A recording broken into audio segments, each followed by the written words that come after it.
Son las 7 de la mañana con 30 minutos. Milton Castillo, abogado en libre ejercicio, nuestro invitado en esta mañana. Gracias por estar aquí.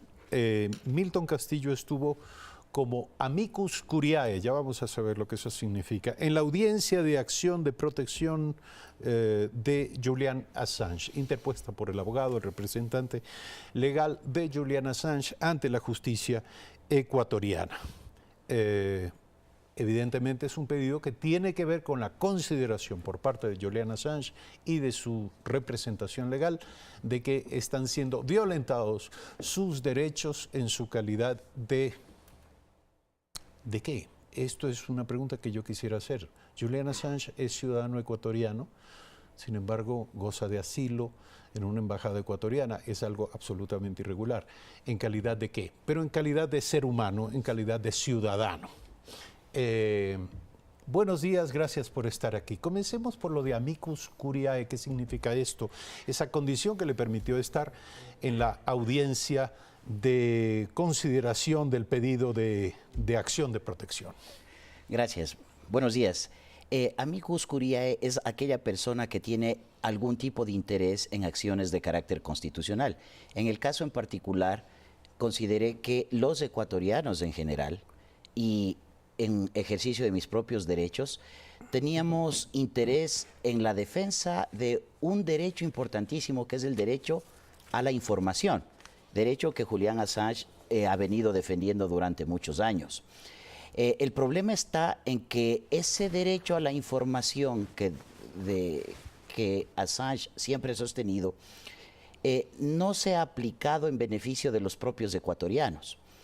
Y mi petición principal fue pedirle al señor Assange que en ejercicio de ese mismo derecho nos diga qué información tiene del gobierno que lo cobijó y principalmente que nos dé la información que tenga sobre el manejo de las cuentas en el extranjero de Rafael Correa. ¿Por qué considera usted que el señor Assange está enterado de esto? Porque en el 2009 Wikileaks filtró muchos cables, sobre todo de la embajada norteamericana, que hablaban sobre temas de corrupción en el Ecuador. Hay un caso muy conocido. Se nombró en aquel entonces al comandante general de la policía, no viene el caso decir su apellido o recordarlo, y la embajadora Hodges de aquel entonces le comentó a la embajada norteamericana que el perfil de los funcionarios públicos, específicamente de ese general, que era un perfil de alguien corrupto, le era necesario a Rafael Correa porque podía manipularlo de esa manera. También hicieron algunos cables. Esto era una percepción de la embajada norteamericana, de la embajada de los Estados Unidos. Sí, era un comentario de ellos. Era un comentario. Y por eso la expulsaron. Pero ese cable traía un tema que era de importancia para los ecuatorianos. Sin duda alguna, y luego, que nunca fue investigado. Y nunca fue investigado. Y luego cuando ya Julian Assange pidió asilo, nunca más se volvieron a decir cosas respecto de los temas de corrupción dentro del Ecuador. Y vaya que tenemos bastantes, y uno más grueso que otro. El señor Assange tiene que ser protegido en sus derechos. Eso es indiscutible, como ser humano, como asilado, porque esa es la condición jurídica. En la condición de ecuatoriano o no, que se está acusando de ser irregularmente otorgada, ya se discutirá por otras vías. Pero él como ser humano tiene derecho a ser protegido, y eso también dije en la audiencia.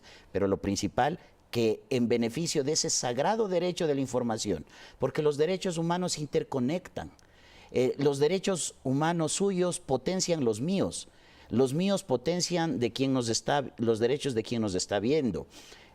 Así funcionan los derechos humanos. Por lo tanto, al defender el derecho a la información de Assange, también defendíamos los derechos de la información de los ecuatorianos, que ha sido ocultado. Y vale la pena seguirle preguntando. Ahora, ¿cuál fue la reacción de Julian Assange cuando usted expresó este pedido? Más información sobre estos temas. Regresó a ver al abogado con el que estaba allí en la embajada ecuatoriana en Inglaterra, puso una cara de sorpresa. Creo que nunca pensó que un ecuatoriano le iba a pedir esto, porque él insistió, mire, mucho en su escrito de la acción de protección, luego a través de su abogado en la locución que hizo frente a la jueza, y finalmente él, en su alocución también, dijo que está siendo perseguido porque él ha filtrado información en contra de grandes potencias y esas grandes potencias le persiguen y quieren poner en riesgo su integridad y su vida. Y la pregunta es, ¿por qué se preocupa tanto de eso? Es decir, es importante que él denuncie la corrupción de grandes potencias, pero ¿por qué casa adentro? Y mucho más si es compatriota. ¿Por qué no nos da la información de lo que conoce del gobierno que lo cobió? Yo quiero entender de la manera más clara lo que usted está diciendo y creo que nuestras audiencias se lo merecen también. Usted lo que afirma es que el señor Assange, o presume, es que el señor Assange recibió protección de parte del Ecuador a cambio de callar, de ocultar, de no mencionar aquello que ya había sido materia de algunos de los filtrados Wikileaks. Lo que yo digo es, ¿por qué no informa la corrupción y nos informa a los ecuatorianos lo que él sabe del gobierno anterior? No quiero hacer más elucubraciones. Y yo me subo, me enmarco en el derecho a la información.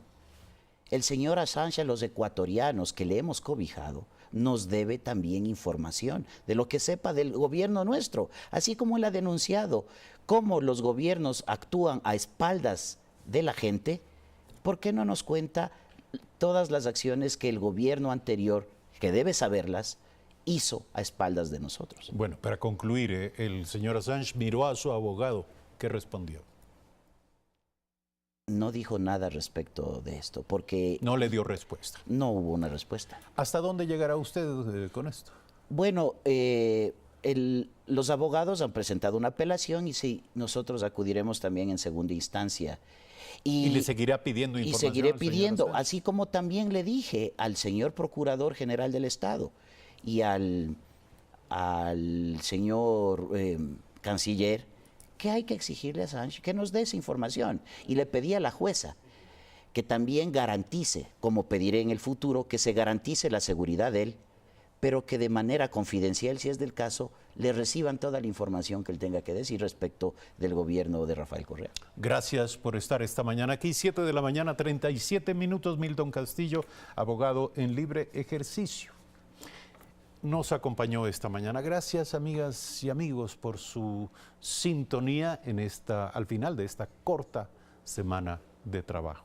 Estaremos nuevamente con ustedes el próximo lunes a partir de las 6 horas con 55 minutos. Y les recordamos que hoy Ecuador TV volverá a poner al aire el programa Caso Balda, Crónica de un secuestro, como lo hicimos el domingo anterior. Lo anunciamos para aquellas personas que evidentemente no alcanzaron a sintonizarnos el fin de semana anterior. Gracias nuevamente por su sintonía. Sigan por favor en compañía de Ecuador TV y su programación informativa. Buenos días.